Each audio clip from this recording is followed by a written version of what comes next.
Assalamualaikum warahmatullahi wabarakatuh dan salam sejahtera. Bagi memulakan siri bual bicara pasca siswazah pada pagi ini, kita mulakan dengan bacaan Ummul Kitab Al-Fatihah.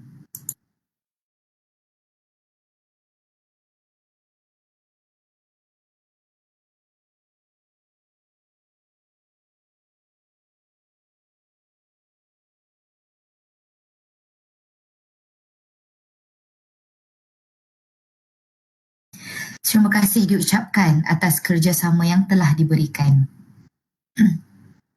Sirih berlipat sirih Pinang, sirih dari Pulau Mutiara, pemanis kata selamat datang, awal bismillah pembuka bicara. Assalamualaikum warahmatullahi wabarakatuh, salam sejahtera dan salam seabad suluh budiman. Saya Nurul Adrana Syafina selaku moderator pada program pagi ini. Saya merupakan pelajar ijazah sarjana muda Pendidikan Bahasa Melayu dengan kepujian dari Fakulti Bahasa dan Universiti Pendidikan Sultan Idris. Yang berusaha Dr. Sarah Shakila Muhammad Salim, Fellow Bersekutu Institut Peradaban Melayu dari Fakulti Sains Kemanusiaan Universiti Pendidikan Sultan Idris selaku panel bual bicara pada kali ini. Selamat datang juga diucapkan kepada para pelayar Facebook Live Institut Peradaban Melayu kerana sudi meluangkan masa bersama-sama pada pagi ini dalam menjayakan siri bual bicara pasca siswazah Institut Peradaban Melayu.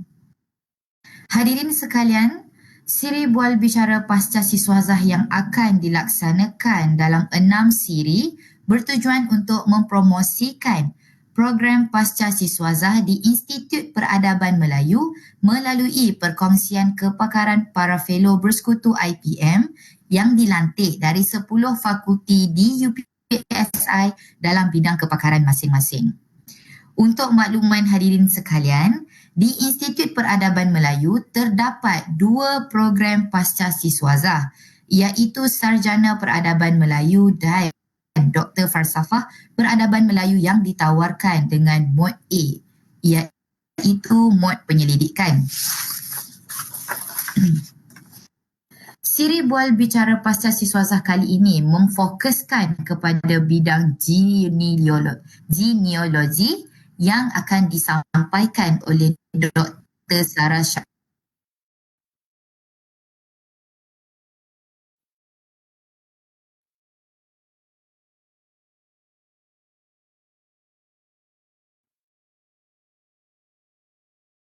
Sebelum kita memulakan sesi bual bicara, molek kiranya saya memperkenalkan siapa panel pada hari ini. Panel kita pada hari ini cantik lagi molek iaitu Dr. Sarah Shakila Muhammad Salim merupakan pemegang ijazah kedoktoran dalam pembangunan komuniti dan kini berkhidmat sebagai pensyarah di Jabatan Moral, Sivik dan Pembangunan Karakter Fakulti Sains Kemanusiaan di UPSI. Selain terlibat dalam bidang pengajaran dan pembelajaran, beliau juga aktif dalam bidang penyelidikan dan praktis pembangunan komuniti di Malaysia. Beliau juga memegang jawatan sebagai Naib Presiden Persatuan Pembangunan Masyarakat Malaysia, MyCDA. Beliau berpengalaman lebih dari 12 tahun dalam bidang tersebut dengan berfokuskan projek komuniti dan pendaya-upayaan serta kesejahteraan komuniti. Tak moleklah kalau kita tidak dengar suaranya. Assalamualaikum, Doktor. Waalaikumsalam, Nurul Adriana. Doktor sihat? Alhamdulillah, saya hari ni sihat berbanding lagi semalam. Hari ni lebih sihat lah. Demam sikit. Okey. Alhamdulillah. Okey. Sedap kan suara doktor? Okey, jadi kita teruskan. Para pelayar yang dihormati sekalian, saya juga ingin mengingatkan semua hadirin untuk meninggalkan soalan anda dalam ruangan komen. Soalan-soalan berkenaan saya akan ajukan kepada panel pada hujung sesi bual bicara nanti. Oleh itu, tanpa melengahkan masa lagi, saya mempersilakan Dr. Sarah Shakila untuk membicarakan tajuk kita pada hari ini. Analisis Demografi Projek Komuniti Bandar, Kesejahteraan Hidup Komuniti Melayu B40. Dipersilakan Doktor. Okey, terima kasih diucapkan kepada Nurul Adriana atas pengenalan yang menarik dan panjang tadi. Okey, Assalamualaikum dan salam sejahtera saya ucapkan kepada semua hadirin dalam ruangan Facebook Live IPM ini. Mungkin dalam kalangan ini barisan pensyarah yang saya hormati, barisan pelajar yang saya kasih mahupun pengunjung daripada luar UPSI ataupun pengunjung-pengunjung daripada masyarakat ataupun organisasi lain dalam Facebook Live ini. Okay. Dan pada hari ini saya diamanahkan untuk membicarakan topik di bawah Institut Peradaban Melayu UPSI ini dalam bidang genealogi, iaitu berkaitan dengan demografi tentang komuniti bandar, kesejahteraan hidup komuniti Melayu B40. Okay. Saya akan mulakan.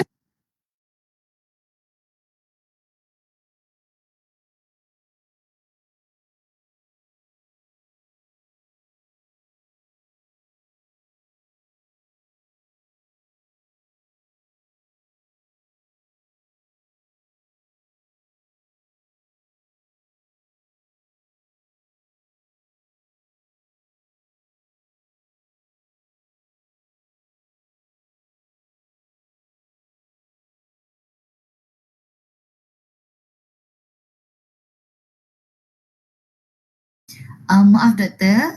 Doktor, Doktor termute suara. Unmute dulu. Okay. Alright, minta maaf Terima kasih pada Nurul Adriana atas pengenalan berkaitan dengan diri saya ini. Okey. Assalamualaikum dan salam sejahtera saya ucapkan kepada para hadirin sekalian.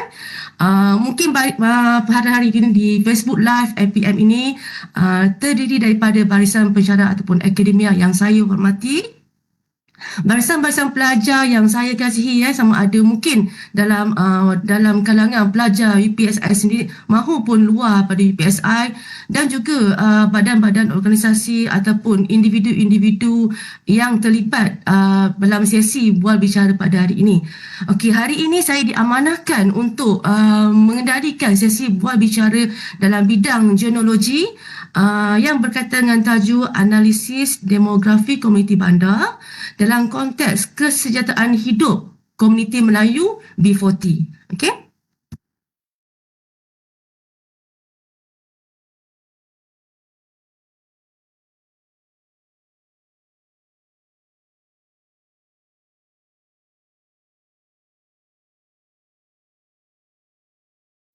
Maaf Doktor, Doktor termute sekali lagi. Okey. Oh, tengok sekali lagi. Okey, okey. Okey, saya sajikan sedikit dengan gambar untuk memperlihatkan Melayu melalui di mana gambar ini adalah saya perolehi daripada koleksi NYPL ataupun New York Public Library di mana kita akan melihat dari segi definisi Melayu itu kita boleh lihat dari segi dua teori, iaitu teori antropologi dan juga teori geologi dan mitologi. Dari segi teori antropologi, bangsa Melayu ini adalah pencampuran dua bangsa, iaitu Proto Melayu dan juga Diotiro Melayu. Okey, Proto Melayu itu adalah merujuk kepada sesuatu bangsa yang berhijrah ke kawasan Nusantara sekitar 2500 hingga 1500 sebelum Masihi, dan berkemungkinan berasal dari daerah Yunan, New Guinea dan juga Kepulauan Taiwan. Dan dari segi Diotero pula merujuk kepada bangsa yang berasal dari Asia Tengah dan Selatan yang datang ke Nusantara pada sekitar 300 sebelum Masihi, dan diduga kedatangan ini membawa kepada pengaruh budaya India. Okey, dan kita tengok juga dari segi teori geologi dan mitologi oleh Stephen, Aristo dan juga Wilhelm yang mengatakan bangsa Melayu ini adalah gabungan dari segi bukti arkeologi, genetik dan juga linguistik Melayu, yang mana mengatakan Melayu ini berasal dari sebuah tamadun yang hilang ataupun kita panggil dinamakan benua Melayu Sunda ataupun tamadun Sunda. Bila kita merujuk pada tamadun yang hilang ni, pada sejarahnya arkeologi dan juga antropologi merujuk kepada selepas berlakunya peristiwa banjir besar. Okey?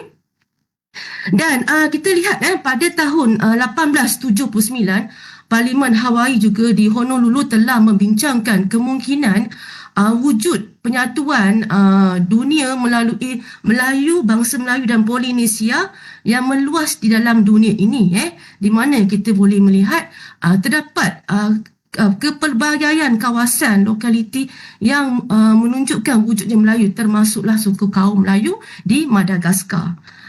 Dan ini adalah gambar yang saya peroleh pada NYPL juga yang menunjukkan kaum Bugis Singapura dari Celebes, Kepulauan Borneo pada tahun 1868. Okey. Dan seterusnya adalah Gadis Jawa tahun 1909 dan juga Melayu asal Pulau Pinang pada tahun 1901. Dan ini adalah merupakan kita panggil sejarah-sejarah yang menunjukkan dari segi fizikal dan juga geologi berkaitan Melayu. Dan pada waktu kini, apakah yang kita faham dari segi siapakah Melayu? Okey, kita melihat dari segi Perlembagaan Malaysia di bawah artikel 160 dalam kurungan 2 mengatakan orang Melayu ini ditakrifkan sebagai orang Melayu, artinya seseorang yang menganuti agama Islam, lazimnya bercakap dalam bahasa Melayu dan menurut adat-adat Melayu. Dan juga dikatakan dalam dua konteks di mana yang lahir sebelum Hari Merdeka di Persekutuan atau Singapura atau yang lahir sebelum Hari Merdeka dan ibu atau bapanya telah lahir di Persekutuan atau di Singapura atau yang pada Hari Merdeka berdomisil di Persekutuan atau di Singapura. Demikian juga di mana mengatakan atau dengan lebih mudah seseorang Melayu itu perlu menepati kriteria di bawah dari segi perlembagaan di mana yang pertama menganuti agama Islam, lazimnya bercakap dalam bahasa Melayu dan menurut adat Melayu dan juga zuriat atau keturunannya adalah Melayu. Okey. Ini adalah sedikit untuk kita kenal apakah dalam konteks ini siapakah Melayu itu. Okey, dan seterusnya kita melihat dari segi definisi komuniti bandar di mana dalam konteks kajian ini saya berfokuskan kepada komuniti bandar. Apakah yang kita faham tentang komuniti bandar? Okey, komuniti bandar ini, bandar ni ada didefinisikan sebagai elemen yang meliputi semula jadi, sosial dan juga buatan manusia dalam kawasan yang mempunyai ramai penduduk dan nilai budaya yang tinggi.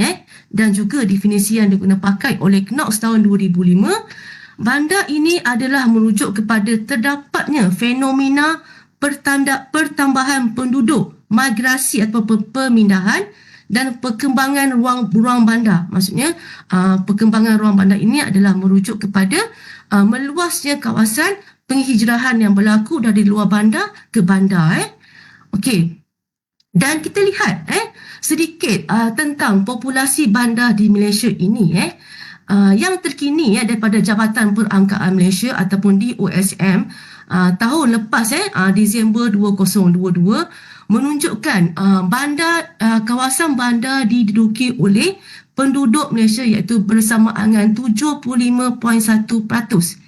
Melebihi separuh pada penduduk Malaysia yang tinggal di kawasan bandar berbanding dengan luar bandar. Dan di sebelah kiri ini adalah jadual ataupun infografik yang terkini walaupun belum finalize lagi berkaitan anggaran penduduk semasa Malaysia tahun 2023.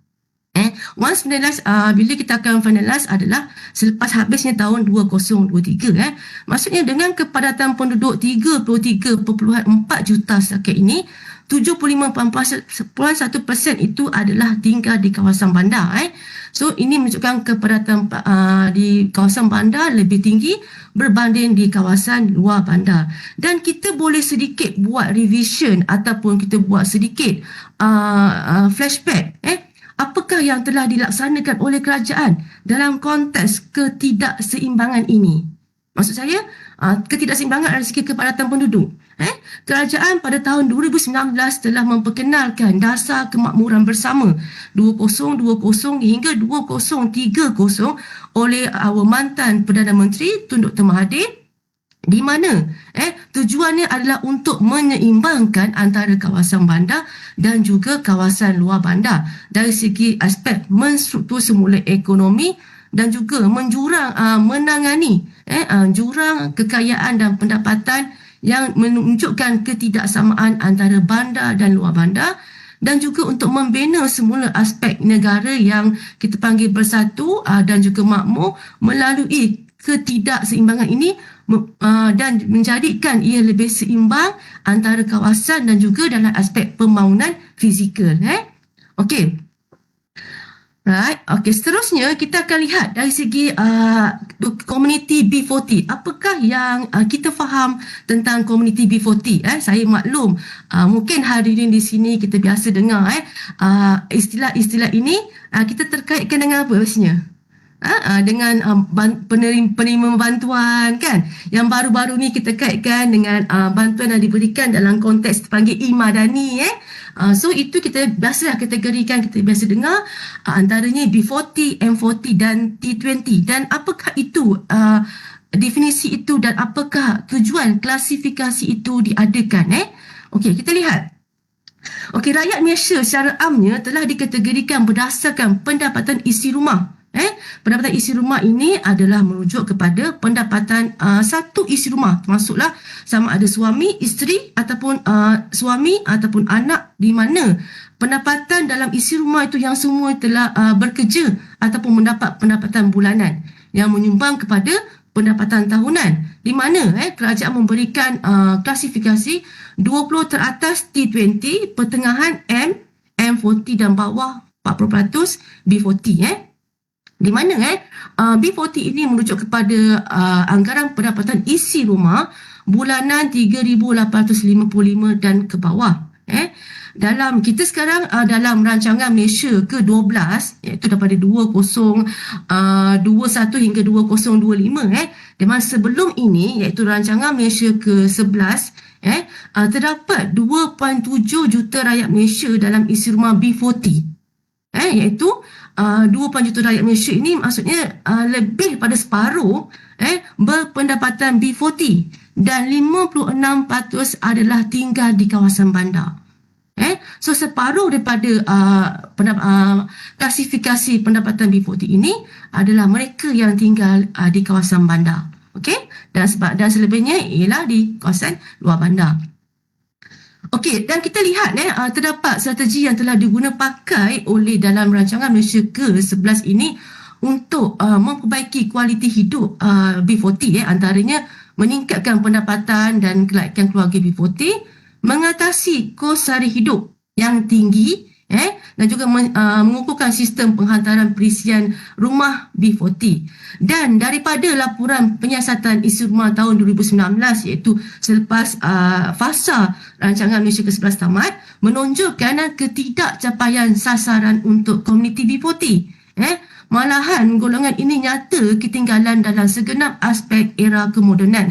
Ini melalui ekonomi rakyat tahun 2020, dan strategi ini terus digunakan pakai sehingga tahun kita panggil sehingga rancangan Malaysia ke-12, iaitu 2021 hinggalah 2025 ini, di mana Malaysia masih meneruskan tumpuan ke arah usaha-usaha untuk meningkatkan taraf hidup golongan ini melalui pelaksanaan pelbagai program dan juga kolaborasi.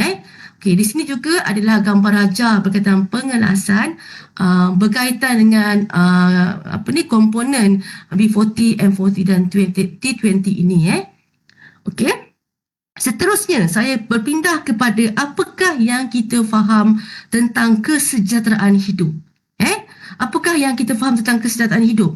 Bagaimana kita interpret, kita berasa sejahtera hari ini, berasa bahagia. Adakah bila kita sihat, kita rasa kita cukup bahagia? Adakah kita definisikan sejahtera itu melalui kemampuan kita untuk membeli barangan yang kita suka?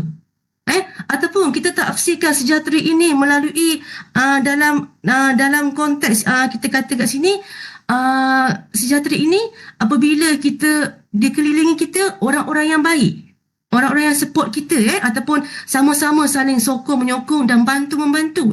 Dan juga adakah kesejahteraan ini merujuk kepada hanya golongan dewasa? Bagaimana pula dengan remaja dan juga kanak-kanak? Okey, sebelum saya meneruskan lagi dengan definisi tentang ataupun kefahaman konsep tentang sejahtera, saya ingin berkongsi sedikit satu kajian yang telah dilaksanakan oleh UNICEF terhadap 966 ketua isi rumah di kawasan flat kos rendah di kawasan Kuala Lumpur dan Lempah Kelang, di mana melibatkan 2,142 kanak-kanak. Okey, saya share dulu video ini. Okey.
Okey, saya tidak pasti sama ada mungkin video ini ada sedikit lag secara live, tapi tak apa, saya sedikit kongsikan apakah penemuan dalam kajian ini di mana dia merujuk kepada komuniti bandar di kawasan flat kos rendah yang merangkumi pendidikan kanak-kanak yang ketinggalan dari segi perkara utama akses kepada makanan sihat, di mana meningkatnya peratusan kanak-kanak yang bantut di mana merujuk pada nutrisi yang tidak cukup, belum termasuklah elemen-elemen perkembangan emosi, termasuklah antaranya accessibility kepada keperluan perkembangan fizikal dari peringkat umur kanak-kanak iaitu kurang dari segi accessibility pendidikan awal dan juga permainan ataupun kita panggil alatan mainan okey.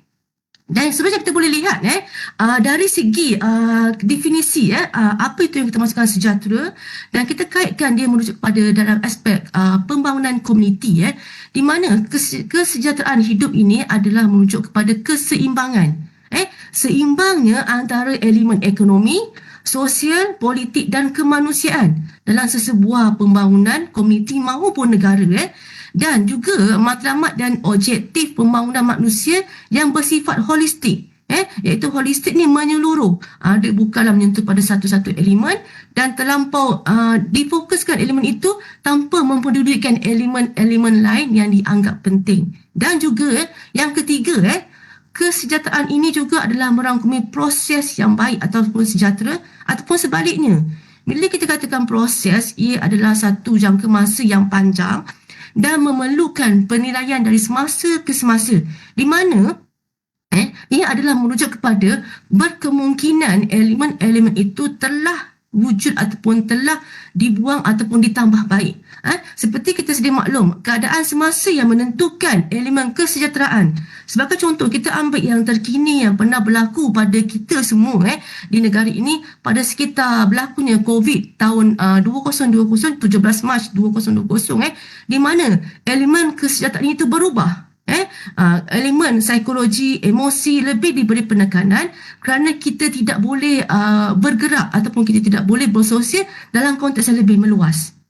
Itu kita dalam merujuk pada kesejahteraan ini tidak rigid. Dia boleh berubah-ubah mengikut keadaan semasa dan perkembangan semasa, terutamanya daripada analisis keperluan semasa itu.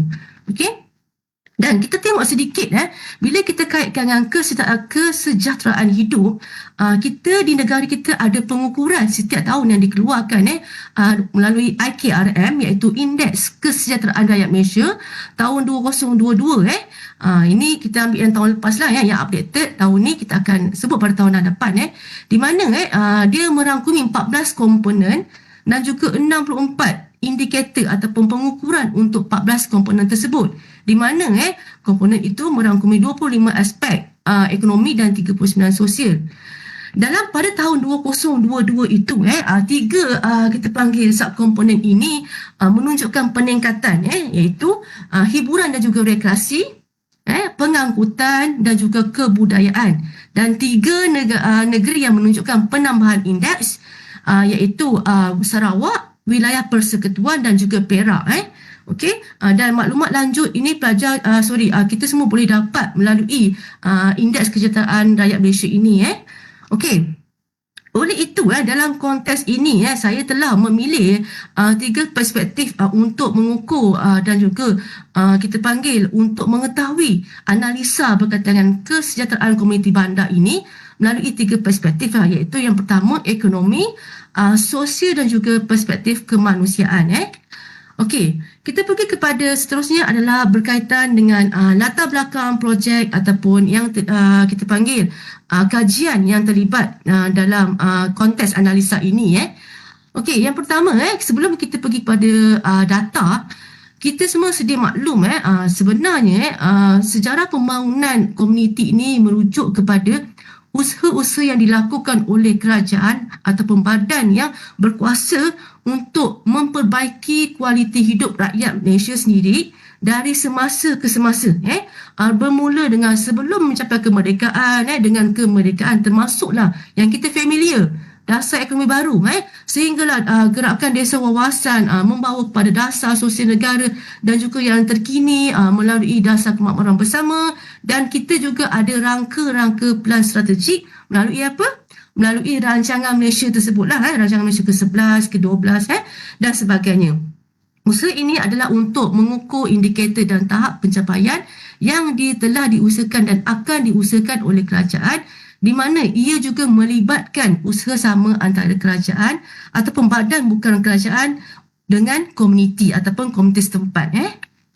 Okey, siapakah peserta projek dalam analisa yang terlibat dalam konteks komuniti bandar di bawah survey ataupun analisis saya ini? Yang pertama, kita akan lihat 447 responden yang terlibat, di mana kebanyakan responden ini terlibat dengan projek kolaborasi komuniti.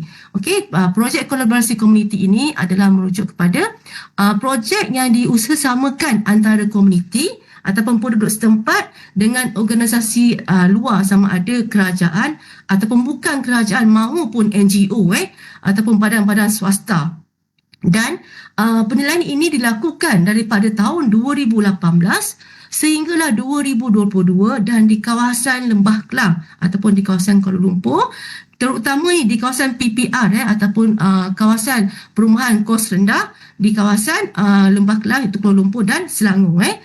Okey, dan ini adalah merupakan entiti ataupun organisasi yang terlibat secara langsung dengan peserta ataupun responden yang terlibat dalam analisa ini.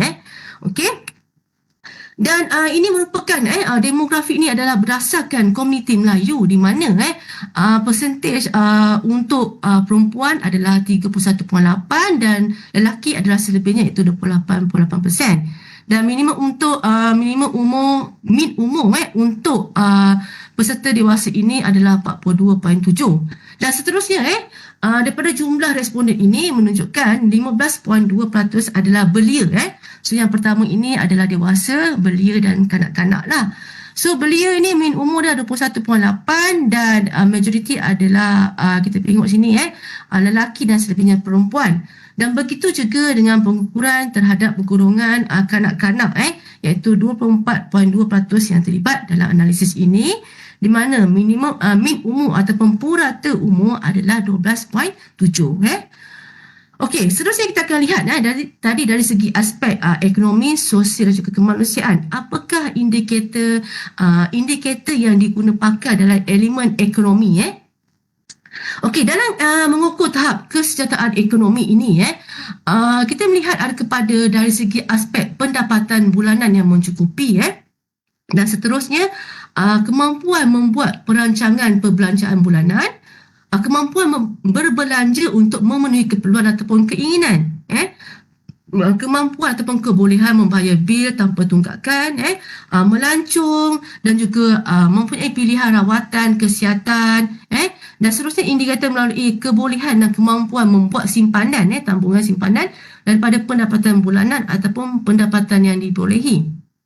Dan seterusnya adalah merujuk kepada timbal balik latihan peningkatan ekonomi. Timbal balik ini adalah merujuk kepada dengan latihan-latihan yang berunsurkan yang diberikan oleh badan-badan tertentu untuk meningkatkan pendapatan mereka, adakah ia berbaloi ataupun dia return to komuniti sendiri. Contohnya kita katalah latihan-latihan tersebut membantu komuniti menambahkan pendapatan mereka. Seterusnya indikator yang dilihat adalah dari segi membuat simpanan untuk masa kecemasan, membuat pelaburan wang, mempunyai harta benda yang boleh dijual ataupun digadai. Ini indikator dalam aspek ekonomi. Akses kepada kepelbagaian pinjaman keuangan, seperti yang kita sedia maklum. Ini adalah berkaitan dengan ini adalah berkaitan dengan kemampuan bank untuk kita semua faham. Sebenarnya akses kepada pinjaman keuangan oleh pihak bank ni adalah berdasarkan pendapatan seseorang. Sebab tu bukan semua layak untuk membuat pinjaman dengan pihak bank. Apa yang pihak bank akan tengok contohnya? Bagi slip gaji 3 bulan ataupun pendapatan. Konsisten, ada keluar income masuk, terutamanya yang bekerja sendiri. Itu adalah kita panggil keupayaan mereka. Adakah mereka layak ataupun tidak? Dan ada persoalan ditanyakan, kalau tidak layak macam mana dia nak survive? Kita ada pinjaman-pinjaman di bawah, pinjaman-pinjaman berdaftar di bawah kerajaan, terutamanya untuk golongan B40. Dan juga kita tahu sedia maklum ada juga pinjaman-pinjaman yang tidak berdaftar. Semua sedia maklum lah hal itu. Dan juga kemampuan mengendalikan ekonomi digital. Ini kita tidak boleh lari. Dan terutamanya ekonomi digital ini adalah semakin berluasa sejak bila? Sejak berlakunya COVID-19, di mana kita terpaksa rela menyesuaikan diri dengan elemen-elemen secara digital. Masa tu bermulalah kita buat live jualan secara online, lagi empowerednya melalui pembelian online, Shopee dan sebagainya. Dan sekarang saya sedia maklum tentang TikTok. So dalam konteks ini juga kita akan melihat adakah ekonomi digital ini memberi impak dari segi kesejahteraan. Dari segi elemen apa? Kita kaitkan dengan elemen apa? Kita rasa tidak selamat ataupun selamat. Kita tahu kebanyakan kita dengan kes-kes hackers, scammers itu semakin berleluasa. Dan kebanyakan kita kena tahu adakah golongan-golongan tertentu peka ataupun sedar terhadap kewujudan elemen-elemen ini. Sebagai contoh, kita kaitkan dengan golongan tua, warga tua contohnya. Warga tua biasanya kita akan kaitkan mereka ni antara golongan yang mudah dimanipulasi. Kita boleh tengok akhbar-akhbar tempatan yang melaporkan apa? Pesara ditipu duit sekian-sekian. So dari segi elemen ini, kita kaitkan pula dengan kesejahteraan dari segi elemen keselamatan. Adakah keselamatan itu dijaga ataupun kita panggil dipantau? Okey. Seterusnya dari segi aspek indikator ekonomi juga merujuk kepada meningkatnya ekonomi diri dan juga keluarga. Saya katakan di sini diri dan juga keluarga kerana kita merujuk kepada isi rumah tadi. Okey, dan seterusnya kemampuan membeli kenderaan, kelengkapan rumah sebagai contoh perabot, peti ais dan sebagainya. Dan last sekali, kemampuan dia memperluaskan aktiviti ekonomi. Sebagai contoh, dalam konteks ekonomi yang kita panggil sara diri ataupun mereka ni bekerja sendiri, adakah mereka boleh berkeupayaan melebarkan ataupun menambahkan kapasiti dari segi modal dan sebagainya. Okey, dan hasil menunjukkan persentage ini dibahagikan mengikut tahap tinggi, sederhana dan juga rendah melalui indikator tadi, di mana 64.4% ataupun lebih separuh berada dalam kategori tinggi, 24.5% dalam kategori sederhana dan selebihnya berada dalam kategori rendah lah. Di mana bagi saya ini adalah satu output yang baik kerana ia melebihi daripada separuh. Okey. Seterusnya, kita melihat kepada indikator dari segi aspek sosial pula. Apakah pengukuran-pengukuran yang dilihat dalam konteks sosial komuniti Melayu B40 di kawasan bandar ini. Yang pertama adalah hubungan sosial kejiranan, konteks kejiranan dan juga peluang menyertai aktiviti komuniti. Sini kita merujuk kepada peluang. Adakah mereka ini diberi peluang, diberi kebenaran, diwar-warkan secara bersama terhadap aktiviti-aktiviti ekonomi yang komuniti yang dilaksanakan. Okey, kemudian ini seperti biasalah peluang memberi pandangan. Ini terutamanya dalam konteks pembuatan keputusan. Sebagai contoh, adalah sesuatu program ataupun aktiviti yang ingin diadakan di kawasan sesebuah lokaliti PPR itu, adakah mereka membuat secara top down ataupun bottom up? Top down ini, okey, kita akan buat hari ini, kita akan buat program berkaitan tuition untuk sekolah. Ataupun sesuatu program itu dibuat secara bersama. Keputusan itu diambil secara musyawarah. Contohnya, okey, kita ada peruntukan sekian oleh NGO ataupun oleh badan kerajaan. Apakah yang ingin kita lakukan dalam konteks keperluan penduduk di PPR sekian-sekian? So, di musyawarah, dia ada kumpulan komuniti yang ini menyuarakan pandangan, macam mana nak gain pandangan itu secara bersama, nak dapatkan kata sepakat, itu yang kita perlukan sebenarnya. Dan seterusnya, persekitaran yang selamat, kita rasa selamat, yang kondusif, yang selesa. Okey, bila kata yang kondusif ni, kita adalah merujuk pada persekitaran dalaman dan juga luaran. Luaran komuniti itu adalah dari segi kita tak kondusif, adanya ruang parking, ruang kita panggil ruang beraktiviti, bersosial. Kita tahu kebanyakan kawasan perumahan kita kaitkan dengan adanya taman permainan. Bagaimana pula dengan kalau golongan-golongan dewasa belia nak sembang, nak bersosial di bagaimana? Itu adalah kita adakan kawasan dewan-dewan tertentu, ada dewan permainan badminton dan sebagainya. Ini merupakan usaha-usaha dan juga inisiatif yang sentiasa ditambah baik. Okey, begitu juga dengan persekitaran yang kondusif dalaman. Maksud saya dalaman ni, berapakah keluasan tempat tinggal sesebuah keluarga itu? Contohnya, dengan 900 square feet kawasan ini menempatkan 12 orang ahli keluarga ataupun 15 ataupun 5 orang. Adakah ia kondusif? Dan kita terkaitnya dengan kebanyakan unsur-unsur jenayah yang berlaku dalam kalangan kanak-kanak di kawasan PPR ini melibatkan dari segi ruang fizikal yang tidak selesa. Mereka pun keluar bermain di luar, keluar sebab kerasan rumah sendiri tidak kondusif untuk mereka tinggal. Itu adalah perkara yang kita nampak, perkara yang penting dan krusial dalam mengukur tahap kondusif itu. Seterusnya, kemudahan fizikal, aktiviti sosial berbentuk kebudayaan. Okey, dari segi aspek mengenali antara satu sama lain. Adakah kita kenal, kita cakna, dia bukan setakat kenal, okey, ini jiran kita nampak muka tapi kita cakna. Biasanya dalam keluarga ni kita nampak, kita tahu, ambil maklum. Konsep salam, konsep salam itu ambil maklum. Okey, dalam keluarga ni ada 5 orang, dia ada 3 anak, dia ada 2 orang anak tiri, ada seorang bapa tiri, kita ambil maklum. Itu adalah merujuk kepada mengambil tahu keadaan orang lain. Dan juga dalam konteks indikator sosial ini juga melibatkan aktiviti pembangunan diri dan sahsiah, takbir urus yang baik dan adil.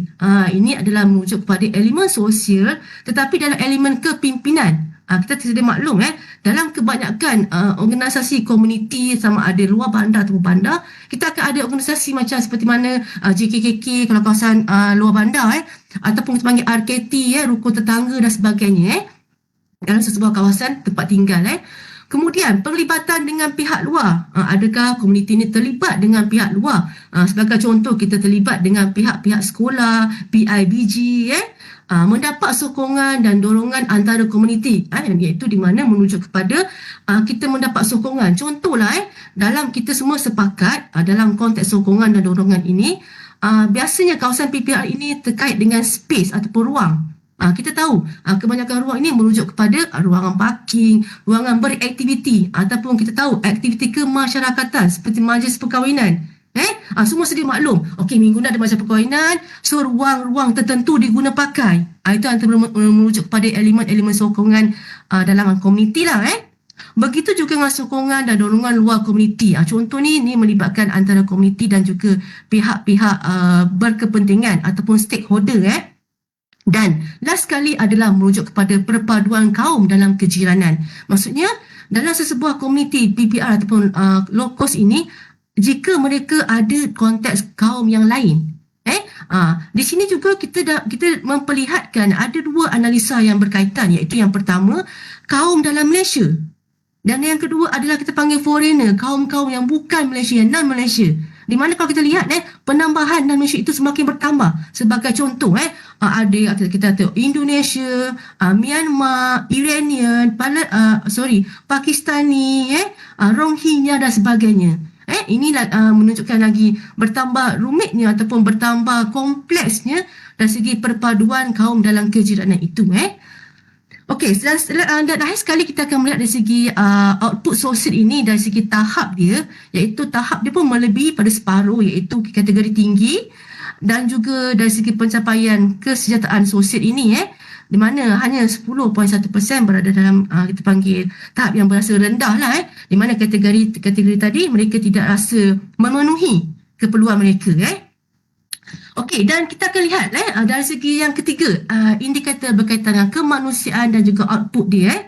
Okey, dari segi indikator kemanusiaan ini ataupun humanity ini, kita akan melihat dari segi peluang dan ruang yang diberikan kepada setiap orang ataupun setiap ahli komuniti, terutama dalam konteks peluang menambah pengetahuan dan juga kemahiran. Kerana daripada pelbagai definisi scholars menunjukkan untuk kita mengubah hidup kita, kita perlu meningkatkan ilmu. Sama ada ilmu secara formal ataupun tidak formal, ataupun kita panggil acknowledgement, di mana terkaitnya dengan peningkatan ilmu itu menambahkan lagi penambahan dari segi elemen ekonomi.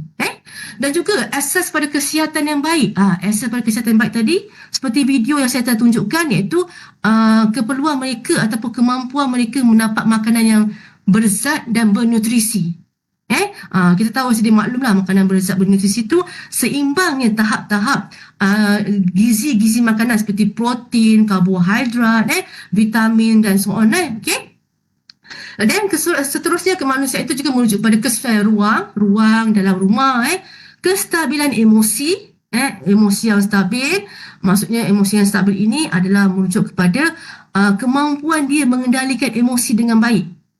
Contohnya kita panggil resilient. Bila ada masalah, apakah action yang dia ambil? Adakah dia rasa dengan masalah itu menjatuhkan dia ataupun menaikkan lagi untuk mengubah, melawan, mengambil tindakan? Okey, seterusnya keyakinan dalam melaksanakan suatu tugas. Dan kita kaitkan ini adalah elemen psikologi. Elemen psikologi dan menunjukkan keyakinan itu menunjuk kepada mereka berasa yakin setelah adanya nilai add-on value dalam diri masing-masing. Mereka berasa berkeyakinan, dan kita memperlihatkan dengan keyakinan ini adalah lahir daripada penambahan modal insan mereka, iaitu pengetahuan dan juga kemahiran, sama ada pendidikan formal ataupun tidak formal. Seterusnya adalah keseimbangan antara kehidupan dan pekerjaan. Kita lihatlah bila kata kawasan bandar ni, kehidupan dengan pekerjaan tu kadang-kadang kita memperlihatkan adakah mereka 24 jam bekerja untuk mendapat keperluan basic, maksudnya daripada pagi ke malam kerja hanya untuk memenuhi bayar sewa rumah, makan yang basic. Adakah mereka ni ada peruntukan masa yang berehat yang berkualiti? Kita tahu rehat yang berkualiti adalah merujuk pada masa tidur yang mencukupi, tenaga yang digunakan pakai itu tidak berlebihan. Ini adalah merujuk kepada mereka lebih sejahtera pada perbiasaannya. Okey, seterusnya pengiktirafan oleh orang lain. Pengiktirafan ni biasanya kita merujuk kepada acknowledgement daripada pihak-pihak tertentu. Sebagai contoh, dalam sesebuah komuniti itu, jika adanya ahli-ahli komuniti yang kita panggil lebih sukses, lebih pakar dalam bidang-bidang tertentu, kita mengguna pakai. Itu adalah sumber yang kita kata sumber yang terbina, sumber yang kita tidak boleh sia-siakan. Contohnya dalam komuniti itu memang sedia ada dah belia yang pandai mengendalikan macam mana nak buat jualan TikTok. Maksud kita tak perlulah membayar, melantik dari pihak luar dengan bayaran yang kita kata agak mahal berbanding kita menggunakan pakai pengiktirafan dalam komuniti yang ada sendiri. Okey? Dan seterusnya merujuk kepada peningkatan kendiri. Peningkatan kendiri ni adalah merujuk kepada keyakinan, kita panggil juga dari segi self defense dan sebagainya.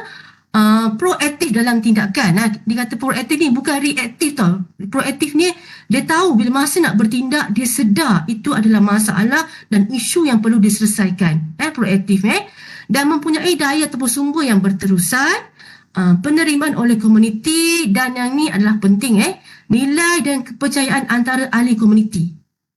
Wujudnya nilai tu nilai yang baik dan kepercayaan antara satu sama lain. Okey? Dan seterusnya adalah kesedaran dan komitmen untuk berubah ke arah yang lebih baik, di mana kesedaran ini merujuk pada komuniti ini tahu dan sedar ini adalah salah. Ini perlu diubah. Dan mereka berusaha bersama-sama dengan mengambil inisiatif dan juga proaktif dalam tindakannya. Okey. Dan sikit output kemanusiaan ini menunjukkan lebih rendah sedikit, iaitu bawah 50%, iaitu 47.4, dan sederhana 29.5, dan kadar tahap yang tinggi ni berada tertinggi sikit, iaitu 23.1%. Okey, so apakah implikasi daripada data-data ataupun output-output yang diperolehi dalam konteks kesejahteraan komuniti Melayu B40 ini? Yang pertama, saya kategorikan kepada dua. Kita tidak boleh lari dari segi kolaborasi. Yang pertama adalah agensi ataupun badan organisasi yang terlibat secara langsung ataupun tidak langsung dengan komuniti. Dan yang kedua adalah diri komuniti itu sendiri. Okey, saya pergi yang pertama dulu. Iaitu melalui agensi badan organisasi. Yang pertama, keseimbangan dalam aspek dan elemen-elemen dalam nilai pengukuran kesejahteraan, iaitu seimbang. Seimbang itu kita kaitkan dengan seimbang adanya pendekatan ekonomi, dalam masa yang sama sosial dan juga psikologi ataupun kemanusiaan. Sebagai contoh, dalam kita memfokuskan terhadap pembangunan ekonomi, penambahan pendapatan, kita jangan lupa juga berfokuskan apakah elemen-elemen lain yang diperlukan. Adakah mereka ini memerlukan juga dari segi kita panggil guideline, nilai tunjuk ajar ataupun nilai kaunseling dalam komuniti. Di mana adakah kita memerlukan kita mengambil tahu sejauh mana tahap stres, tahap tekanan sesebuah keluarga.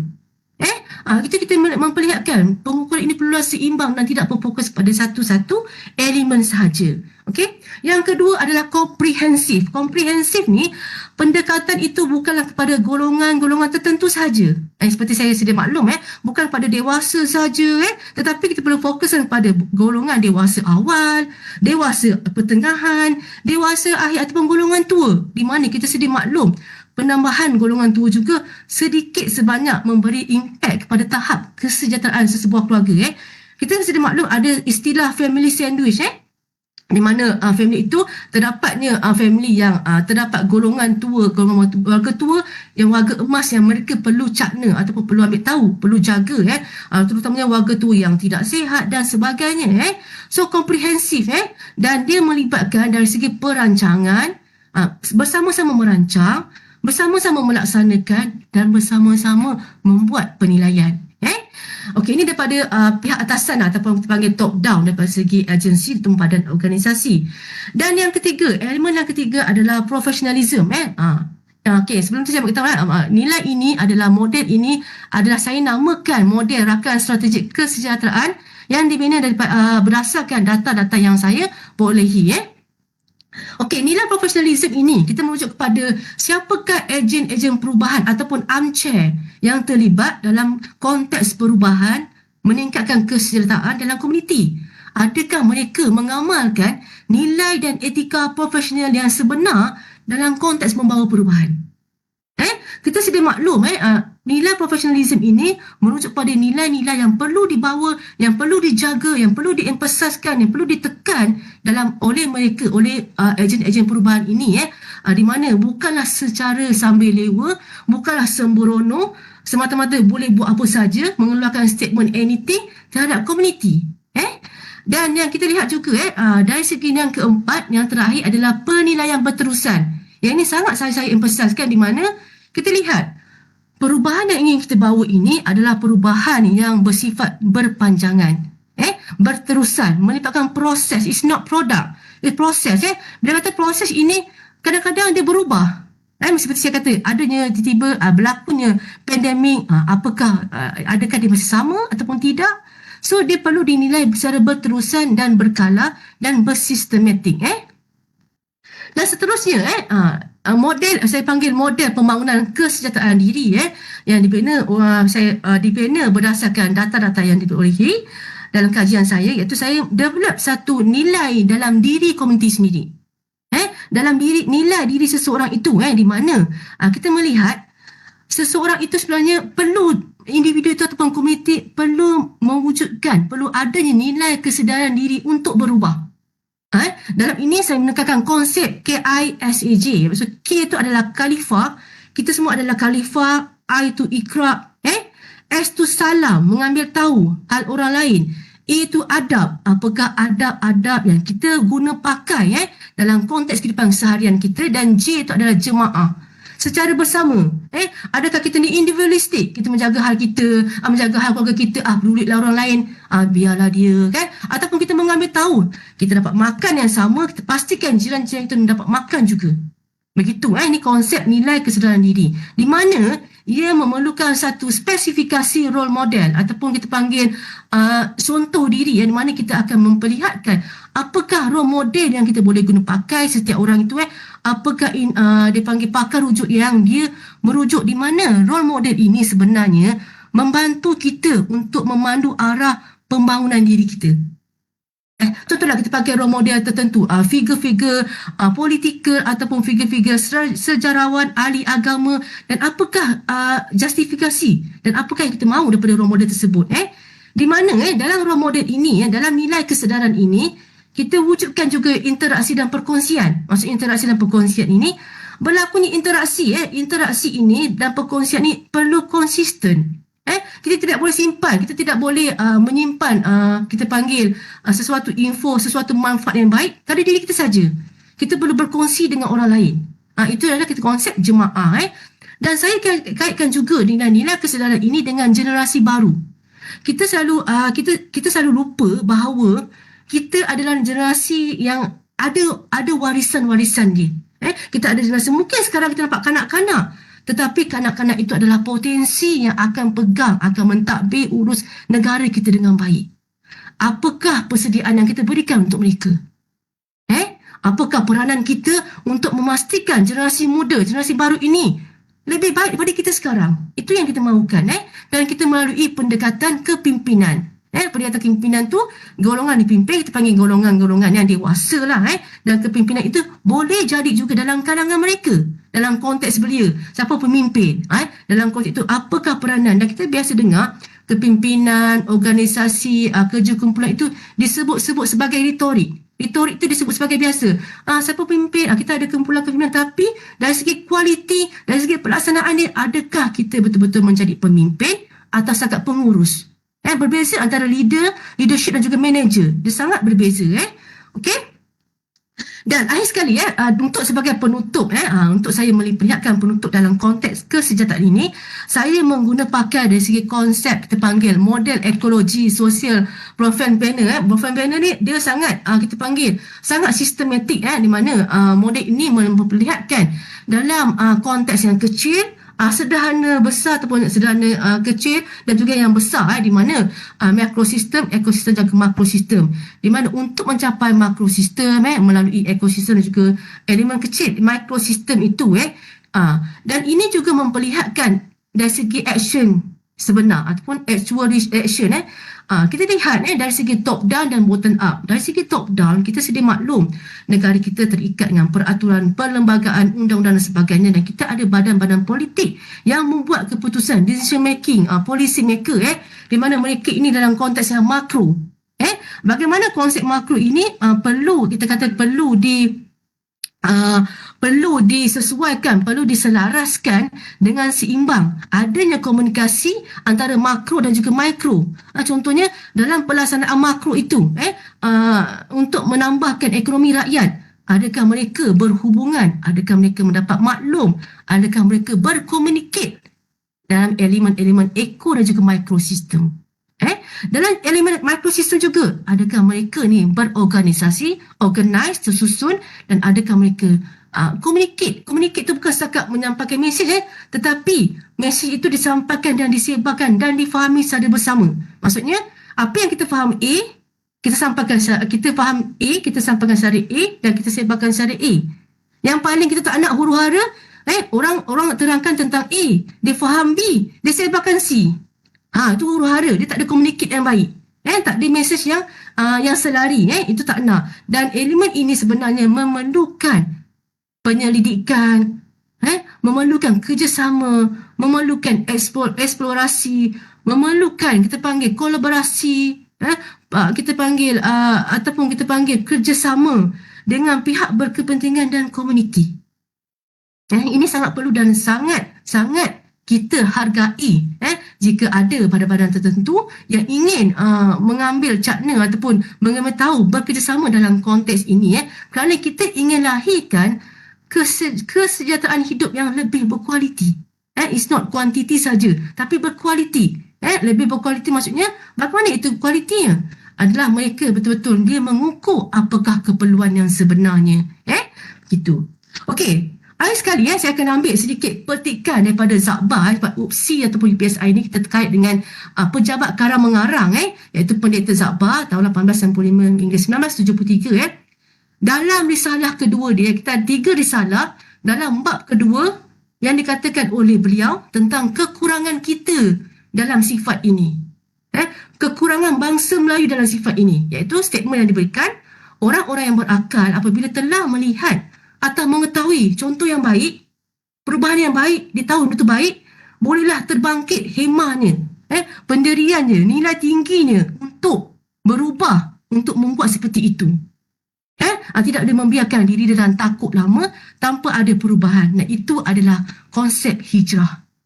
Hijrah itu adalah berubah lebih baik dari hari ke hari dalam elemen sikap kita, hala tuju kita, perubahan dari segi hubungan kita dengan manusia sehari-hari lebih baik dan juga merangkumi semua aspek. Itu saja setakat saya punya pembentangan pada hari ini. Terima kasih dari segi masa yang diberikan, komitmen, dan juga saya sangat hargai pihak IPM, Institut Peradaban Melayu ini dalam memberi ruang juga persediaan. Bukan mudah persediaan live ni. Ni saya melalui Webex dan tim ni, lepas tu nak live lah melalui Facebook. Saya sangat hargai dan juga kita harapkan usaha ini berterusan dan IPM terus maju semenjak penubuhan ni pada tahun 2001, itu lebih pada 20 tahun di UPSI ini. Itu saja saya rasa. Untuk mungkin Adriana boleh ambil ni, mungkin kita ada sesi soal jawab macam tu. Saya buka untuk semua. Terima kasih. Baiklah, terima kasih atas penerangan yang sangat berharga yang telah dikongsikan oleh Dr. Sarah Shakila sebentar tadi. Saya rasa seperti di dalam kuliah rasanya. Okey, sedikit promosi. Untuk mengetahui dengan lebih lanjut berkenaan pasca siswazah di Institut Peradaban Melayu, para pelayar boleh mengimbas kod QR yang tertera di layar. Jika ada sebarang pertanyaan berkaitan pasca siswazah, boleh terus emailkan ke info@ipm.upsi.edu.my. Baiklah, sekarang kita akan beralih ke sesi soal jawab sebentar tadi dengan panjang lebar yang telah diterangkan oleh Dr. Sarah Shakila.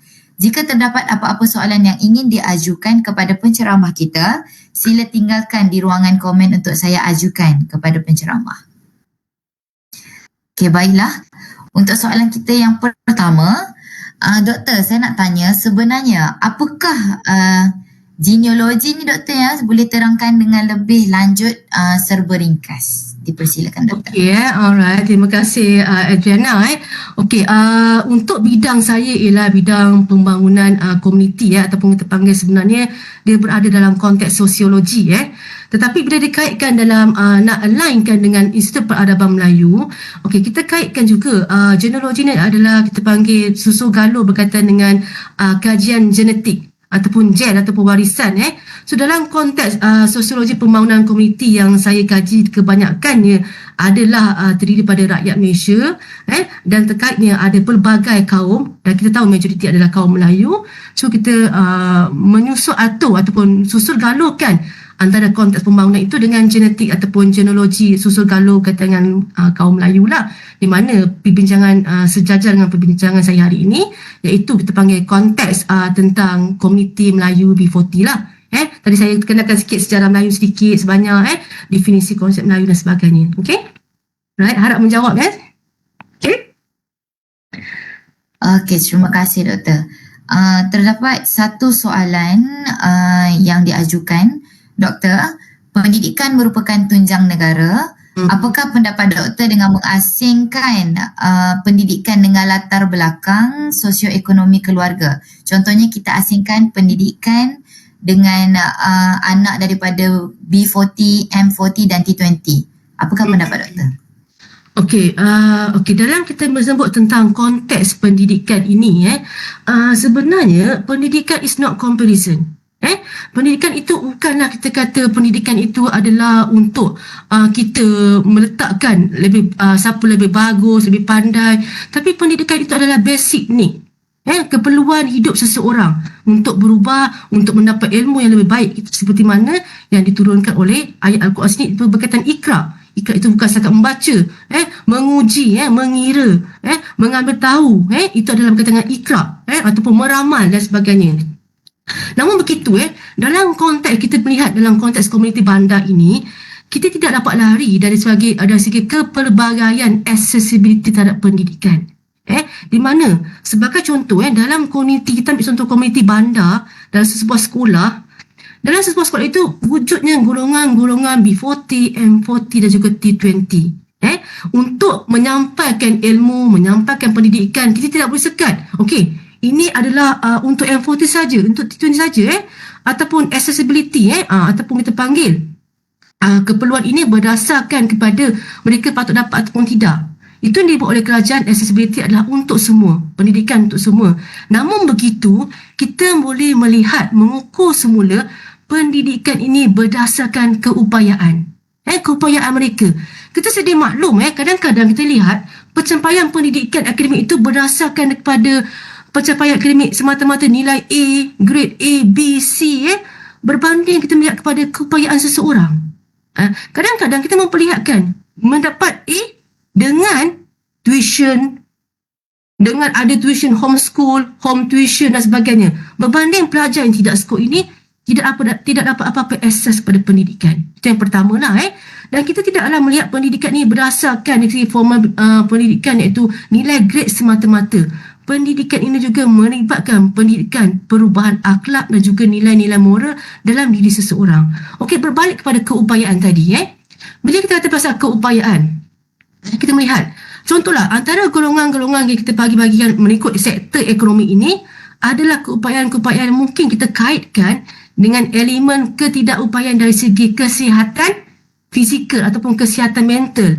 Sebagai contoh, mungkin berbeza dari segi keupayaan dari segi fizikal. Contohnya, dalam sesebuah sekolah itu, kita sedia maklum dengan golongan-golongan B40, T20 ini, ada setengah itu tidak mendapat keperluan zat makanan yang cukup. Contoh, di mana kita ada kes-kes tertentu, terdapat beberapa orang pelajar yang tidak mendapat makanan pagi. Kerana mereka datang pada keluarga yang tidak mampu. So, apakah usaha yang dibuat oleh kerajaan melalui makanan, rancangan makanan tambahan dan sebagainya. Ini kita boleh melihatkan usaha untuk mencapai pendidikan itu adalah melalui keupayaan itu. Apakah keupayaan seseorang pelajar itu, apakah keupayaan seseorang individu itu agar keupayaan itu selari. Contohnya, bila semua orang untuk belajar Semua orang bersedia sihat, bersedia dari segi mental, bersedia daripada fizikal, ada tenaga nak belajar. Itu boleh kita kategorikan. Kita buat persediaan itu. Tapi untuk menyampaikan ilmu, menyampaikan kita panggilkan mesej ataupun perubahan-perubahan yang bawa, kita memerlukan persamaan yang sama. Cuma dari segi persediaan, siapakah pelajar itu? Apakah keupayaan dia? Kita boleh sentuh lagi keupayaan dari segi mental dan sebagainya. Keupayaan sosial. Ada setengah-setengah pelajar di sekolah ataupun di mana-mana institusi, mereka ni mempunyai nilai kendiri yang rendah, iaitu tidak berasa yakin. Namun begitu mereka ni ada keupayaan. Cuma bagaimana seseorang guru ataupun pendidik itu nak wujudkan keyakinan dalam diri pelajar itu? Nak membina, dan dia merupakan proses yang panjang lah. Seharusnya pendidikan itu, asas pada pendidikan itu tidak diasingkan secara bersama, tetapi analisis keperluan perlu dikenal pasti mengikut keupayaan, ataupun biasanya kita panggil mengikut level-level golongan tadi itulah. Ada B40, T20 dan juga M40 itu. Okay? Right? Baiklah, terima kasih Dr. Sarah Shakila atas penerangan yang diberikan sebentar tadi. Saya buka lagi soalan terakhir jika ada di pelayan Facebook. Baiklah, sekiranya tiada, saya kira itu adalah dua soalan yang boleh membuka mata masyarakat berkaitan dengan bidang kita lah. Bukan semata-mata untuk duniawi, tetapi kita kena fikir tentang akhirat juga kan. Okay? Jadi sebelum itu, Dr. Sarah, sebelum berakhirnya bual bicara pasal siswa sahabat ini, boleh Dr. berikan sedikit rumusan atau pandangan Dr. tentang ataupun harapan Dr. lah kepada penerus pasal siswa sah akan datang. Silakan. Okey. Alright. Okey. Saya harap dengan perkongsian yang dilaksanakan dengan inisiatif oleh pihak IPM dalam konteks kita panggil peradaban Melayu ini, di mana ia juga boleh membuka ruang dan peluang untuk kita sebenarnya mengambil inisiatif. Mengambil inisiatif tu kita terlibat secara bersama, secara langsung ataupun tidak langsung dalam memberi contribution ataupun sumbangan kita pada negara kita, di mana kita tahu contribution itu dalam pelbagai bentuk, walaupun kita tidak boleh menyumbang dalam segi konteks dari segi keuangan ke, tetapi dari segi idea, dari segi perancangan sangat-sangat kita perlukan, di mana perancangan dalam sektor pembangunan ini melibatkan kerjasama terutama dalam konteks penyelidikan. Maksudnya kat sini penyelidikan itu bermula dengan kajian-kajian yang dilakukan oleh peringkat kecil-kecil lah, kerja komuniti. So ia menyumbang kepada data-data yang sedia ada dalam konteks pembangunan Malaysia untuk kerajaan menyusulkan pada pihak pembuat polisi ataupun polisi maker. Apa yang kita ingin nyatakan kat sini adalah perubahan yang ingin kita bawa ini adalah melalui usaha kita sendiri. Kita perlu mengambil usaha inisiatif ini dengan peluang dan ruang yang telah diberikan oleh badan kita panggil badan berkepentingan ataupun politikal ataupun kerajaan, diberi peluang. So kita kena ambil inisiatif ini. Secara walaupun sekecil-kecil inisiatif kita nampakkan sekecil-kecil, tetapi kecil-kecil itu jika banyak dilaksanakan, banyak yang terlibat, banyak memberi kerjasama, dia akan juga memberi impak terhadap pembangunan rakyat ataupun negara kita sendiri, insya-Allah. Okey, itu saja saya rasa, Ediana. Okey, baiklah, terima kasih Doktor atas rumusan yang diberikan sebentar tadi. Dengan rumusan tersebut, maka berakhirlah sudah program siri Bual Bicara Pasca Siswazah kita pada hari ini. Diharapkan semua penerangan yang diberikan oleh Dr. Sarah Shakila tadi dapat memberikan info yang baru tentang program pasca siswazah yang ditawarkan di Institut Peradaban GPSI. Siri pada hari ini juga merupakan siri terakhir yang telah mengupas bidang-bidang tujuan penyelidikan di IPM. Antaranya bahasa dan kesusastraan, sains dan teknologi, politik, agama dan sistem kepercayaan, dan pada hari ini bidang genealogi. Tak cantik penutup tanpa pantun, tambah-tambah penerus pengamal linguistik seperti saya. Pada tahun 2024, siri Bual Bicara Pasca Siswazah akan diteruskan dengan fokus yang berbeza. Bak kata orang, pantun tak lengkap lah kan kalau penutupnya tiada. Kalau mencari pohon berbuah, pucuknya lebat, dahan berdaun. Ingin menjadi insan bertuah, duduknya beradab, tegaknya bersantun. Saya selaku moderator pada hari ini dan mewakili seluruh jawatan kuasa yang terlibat dalam melaksanakan program ini, menyusun 10 jari jika terdapat kesalahan sepanjang mengendalikan program ini. Sekian, wabillahi taufiq wal hidayah. Wassalamualaikum warahmatullahi wabarakatuh. Sekian, terima kasih. Bye-bye.